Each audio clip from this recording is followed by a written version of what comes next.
this week we're going to be able to see this final result that you see here, see it come together.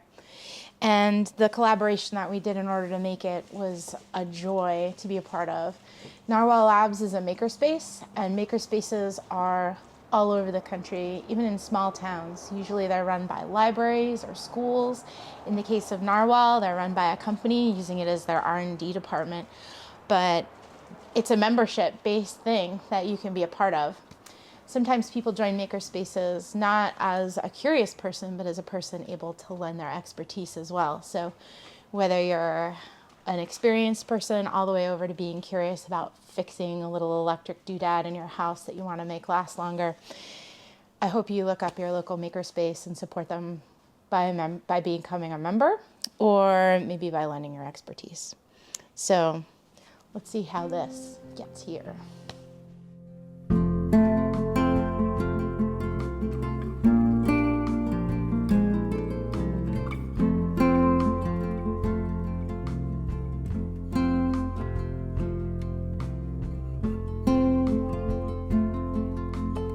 Before popping out the reefer plug and heading home, there was a little more work to do on the anchor locker and shower pan. We've got two little blister spots here that we popped, just like if you have a blister on your skin and you sanded that smooth. Yeah, I mean, this is totally normal. So what happened here was we just couldn't get a bubble out of the underside of the fiberglass before it started to kick. So once it kind of gels up, it kind of encapsulates all that air. And instead of trying to chase that out and mess up all of the good seated fiberglass around it, let that cure, walk away from the project and come back to it. And what we did was we just took a blade and cut it far away from this seated fiberglass, and then we just scuffed it down with an orbital sander or by hand, made sure that we've got a lot of really good texture here for a new sheet to bond to, and all you've got to do is just cut a nice little patch out, throw it on there, and then you've got another waterproof shower sill. But yeah, when you see an air bubble in your glass, just sand it back, prep it good, and then throw a patch over that.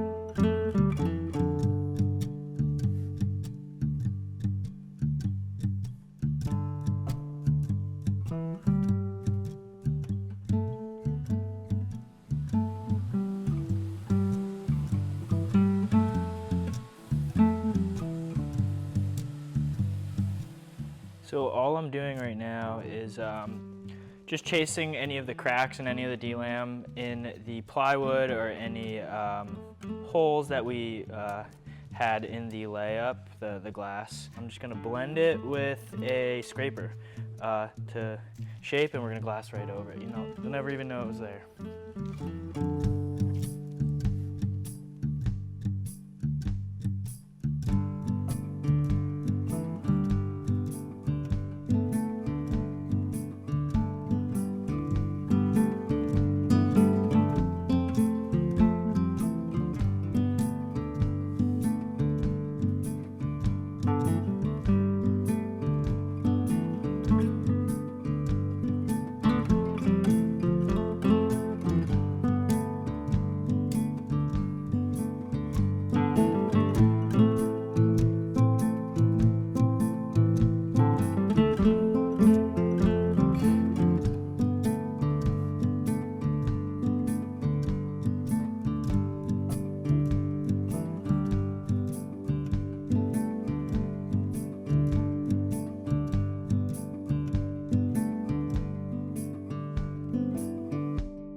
Shall we see if we can pop the plug out of this? Yeah, let's do it. Is this going to be quick, or is this going to be a fight? I don't know. I mean, we might be wrangling it. You said you've never done this before. I've definitely never done this before, but... So I think we start here. You got that T25? Maybe. We can see if we can pull this flange off. I think that'll be step number 1.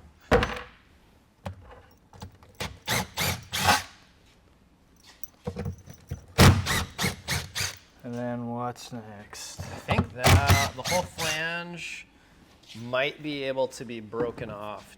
Get out of there. So angry.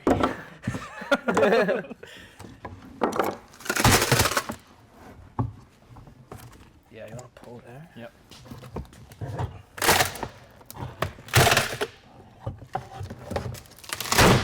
Woo! Got a little bit of tape right here. Wow. All right. That glued works. on there good.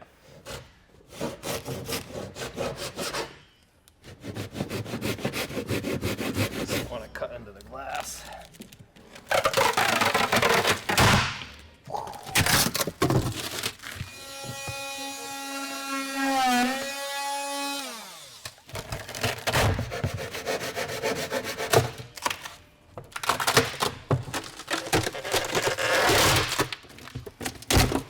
Oh man, beautiful.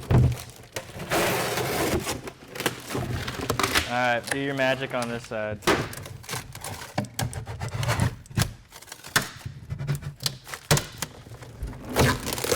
Boom. There it goes. Dun, dun, dun. Wow, that's impressive. That's And beautiful. it's really smooth. It's really smooth. Those fillets came out great too. Yeah, maybe like a little cleanup work to do in the corners where the tape was. Yep. I didn't have it like totally smooth, but But that's a box if I've ever seen one. that'll do, pig. That'll do. Toy Story moment. Yeah. Yeah, you did it, man. We did it. You guys crushed it. We crushed it. Yeah, thank you. Of course. I don't think we would have gotten this as good if we had just tried it on our own. Well, I'm The, glad. I'm glad you guys, learned something new, and now you get to like take this back to the boat. Like, I mean, we got a lot more glass work to do. Yeah. Between the house sides, the top, the cockpit, assorted other sundries. yeah. And yeah, I feel like had some sort of idea coming in, but feel way more confident. Yeah. And I think for this, watching you cut out the sheets and how you rough cut them and laid them so that it wasn't just like a panel on the side that then is falling down. Yeah. Like having everything draped over. Yeah. I never would have guessed that we would have just done all the laminates for this in one push. Yeah. And not like done a layer, let it cure, done a layer, let Yeah. it cure. Voila, it's time to eat. Yeah. It's time to put some beer in this thing. Yeah, that actually won't be this winter, but I think next summer, I don't see any reason why we can't put a 12-volt battery and a little solar panel next to it and Sure. have ice cream and cold beer in the fridge in the boat. Sounds good. That wouldn't suck. Sounds really good. I'm all for it. Yay! Cool. Well, I think let's get this stuff loaded up, and then I'll help you clean up a little bit and probably hit the road. Sick. Let's blow this popsicle joint.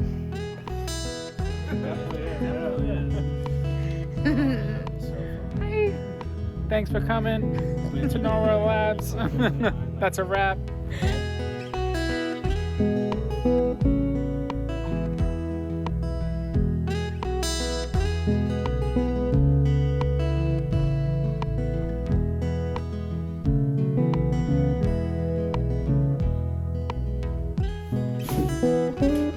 What do you think, Akiva?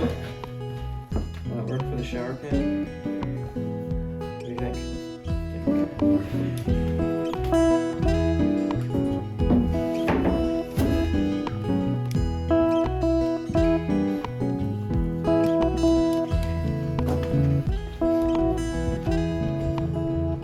I don't know if we could have designed these to fit any better. They fit exactly. They fit precisely. Like, you don't even have to strap anything in. No, they fit precisely into a Honda Element. So this one we're gonna throw in the boathouse and give a sand, and then cover up all this beautiful quarter sawn oak with paint.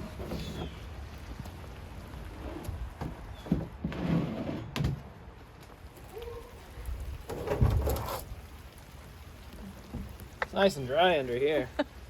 I right, just gonna bring this upstairs and put it on the shelf. We're gonna finish this one up after we finish up the other two.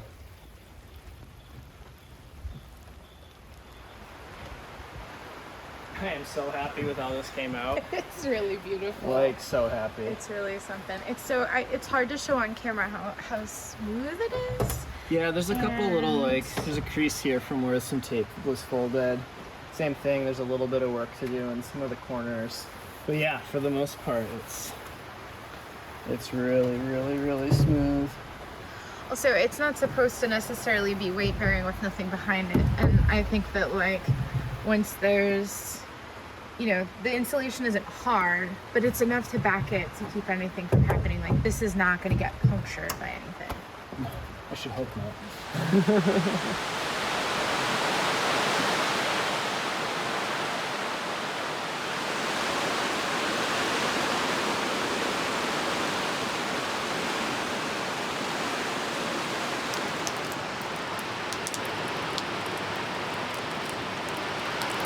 Come on up, don't shy.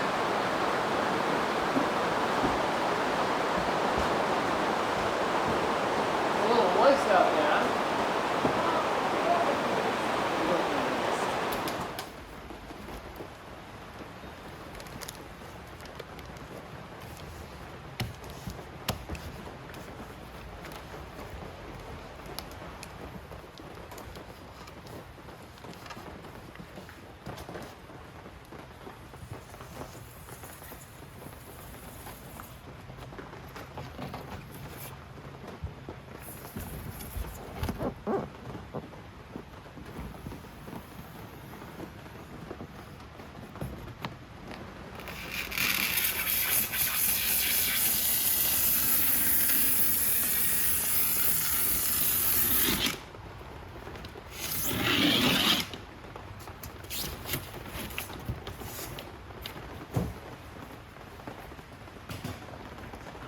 So we got some insulation on here, and we were advised by Cleve from Seafrost to put in 3 inches. He thought that that would be sufficient. And what we're trying to do here is reduce air movement. So by taping these together and taping all the corners and the layers as we go, air might be able to travel around between the panels a little bit. But the more we can stymie that airflow and keep it put, and the more things we can tighten and button up, the better it'll insulate. And the better it insulates, the less the compressor kicks on. The less the compressor kicks on, the less electricity we use, the less we have to make, the longer the compressor lasts. It's a pretty important thing. We try to stagger all of the seams so that any place air wants to escape, it's got to make a couple angles to be able to do so. There's no place that's a straight run out.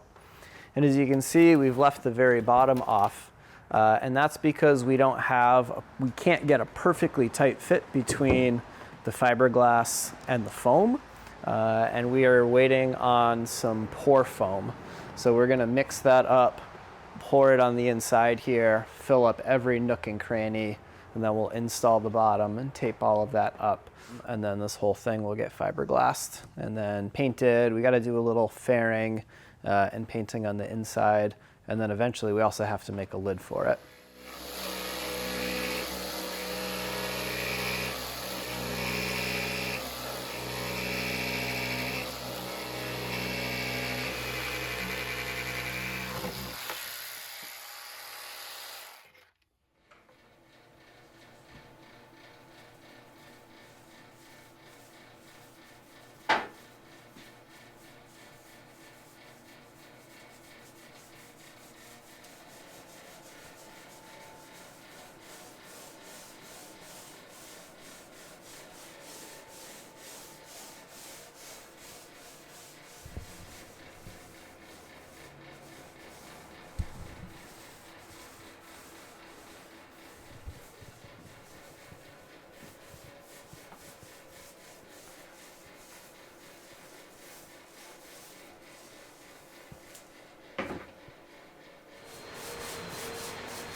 They got somewhere between 3 and 4 coats, I'm not quite sure, I lost track there as we were running through them, of the Total Boat Total Protect, which is an epoxy-based paint.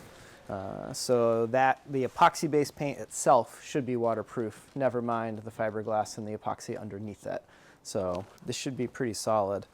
And then we also cut a hole here for where the drain's gonna go. So this was one big plug of epoxy. I'd cut it out oversized, and then we filled it with epoxy, let that harden, glassed over it. I cut that out, and this is the drain that I have selected to go in here. And you can see that I unveiled a tiny little sliver of wood here that we need to seal up. And I also want to give this another sand. The epoxy paint is a little textured and rough. So I'm going to knock that down and give this a couple coats of white topside paint. And it's going to make it really nice and smooth. And that'll make cleaning and making sure that it doesn't collect skin particles and hair and all that fun stuff. We want that all to just flush down to the gray water tank. And the drain is ABS plastic, and ABS can be glued with epoxy. So I think the plan, and I'm going to run a bead of epoxy in here and just permanently epoxy that drain into the bottom. That'll be totally watertight. That'll seal up that little bit of exposed wood. And if for some reason we really want to change this drain down the road, we can just put a jig on here, fire up the router, and make all that plastic disappear, a little bit of epoxy work, and we're back to a flat plug, and we can put whatever drain we want in there. So this drain is actually made for sinks. Probably looks very familiar to things a lot of people have at home. But we're going to use it here for the shower pan instead. So you can see the anchor locker here is pretty much done, and it is not the prettiest thing we've ever made, that's for sure. You can see we're not super fussy about when we laid out the glass and making sure that the edges disappeared. We didn't sand them flush, but these are all epoxied over and painted over, so there's nothing sharp. There's not like a string that you're going to pull or anything like that. We got a couple, some dribbles from paint over here. But it's going to do its job, and this is something that we're really looking at function more than form. All of this is going to get hidden in the boat. You'll never see it. And its real purpose is to catch all that gunk that comes up with the anchor and discharge it out of this pipe. So this is ABS plastic, so it'll glue well with epoxy. And this is some of the Fixo out of the caulking gun. And we just shaped that so that the pipe would fit in there at the right angle, and that ended up elongating the hole around it a little bit, which is perfect, and we just absolutely filled that in with epoxy. So this isn't going to go in here totally permanently right now. I'm going to drop it in.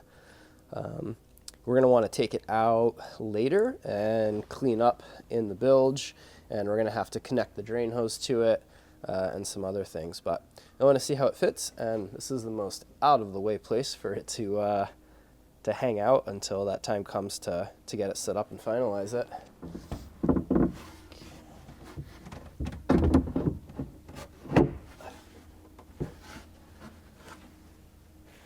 We're starting to round a corner, and that rounding the corner is from building the hull to building the systems and the rest of the living area. So this is my current reading list. And we'll dive into these at a later date. But up until now, these have been the guiding light. So we've got Details of Classic Boat Construction by Larry Pardey.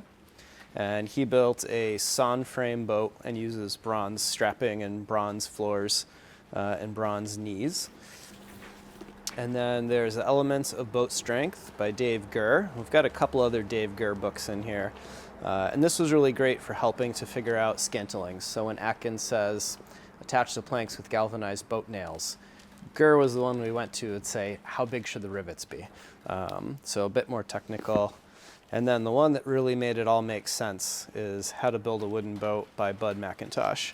And this one really broke it down to make it seem a little simpler than it is. But he definitely was the one that bridged the gap and got me to the point where I could digest the boat strength and classic boat construction. So as I'm diving through all of these electrical books and systems books, we're starting to pull out everything that we have for the electrics and the systems. So I've pulled out all the lights and stuff from Victoria and all of the electrical things that we've collected and kicking around, and starting to dive through all of that because, like I said, we're at a turning point, and pretty soon I've got to be prepared to make that corner. So I got to go back to school for a little bit. So we haven't opened this in a while, but these are the light fixtures from Victoria. So we packed these up when we took Victoria apart, and if I'm not mistaken, these are original to the 1920s when she was built. So she was built in Brooklyn, New York in 1926-27, and we decommissioned her in 2019. And once the reefer right over here gets finished up and put in the next couple weeks, the next big hurdle for us to cross is putting in the electrical and the rest of the systems. So my first step for that is to kind of figure out what we have in inventory here to work with, and what we need to get, and where we want things to go, and then we'll be able to put together a systems and wiring diagram and be able to get those put in. Oh, we definitely don't need wiring for this old one.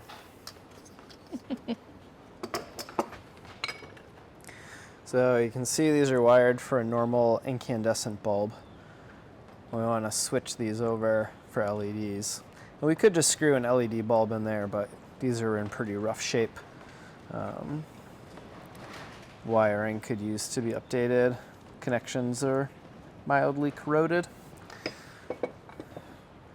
And you can see some of these are rewired. Different switch. It doesn't quite fit.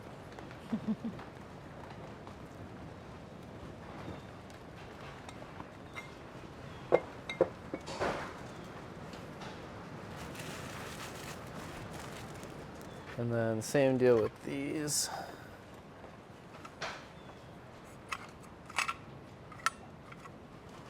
I want to rewire and get new fixtures for them. And we'll have to figure out some other lights. I don't know if this will quite be enough. And these ones we have to be very careful with. Those seem relatively fragile. They're also not light. They're not light, no. No. It's very thick glass to have around and about. I mean, it's not like it affects the balance of the boat. But no. But it's just a lot. It's just very heavy. Yeah, these I like a lot. These will definitely get used.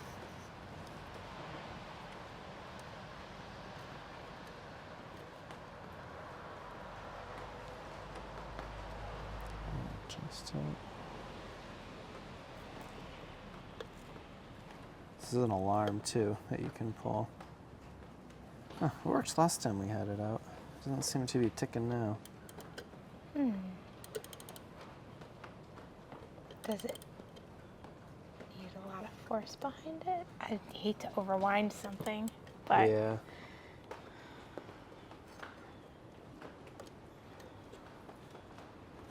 I don't know. Anyways, does anyone know of a good place or a good person that we could get to restore the two of these? So I'd really like to get these restored and installed inside Arabella, but these are a bit out of my wheelhouse. So if you are someone or know someone that does this kind of thing, let us know, because I'd love to get these cleaned up and put in.